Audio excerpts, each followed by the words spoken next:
రవి, నేను సామాన్యంగా నీ గురించి మాట్లాడకూడదు అనుకున్నాను.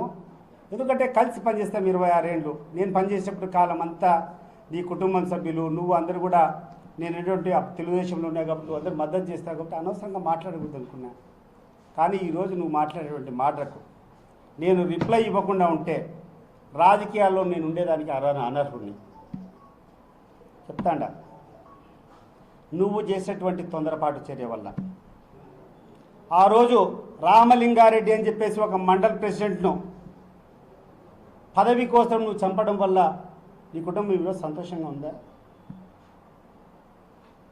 ఈరోజు సంతోషంగా ఉందా అని చెప్పి అడుగుతాను నేను.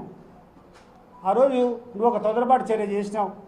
ఒక చిన్న గెయిన్ కోసం, ఒక మండల్ ప్రెసిడెంట్ కావాలని ఒక చిన్న దానికోసం తెలుగుదేశం పార్టీ అధికారంలోకి వస్తారే ఒక మండల్ ప్రెసిడెంట్ చంపినావు.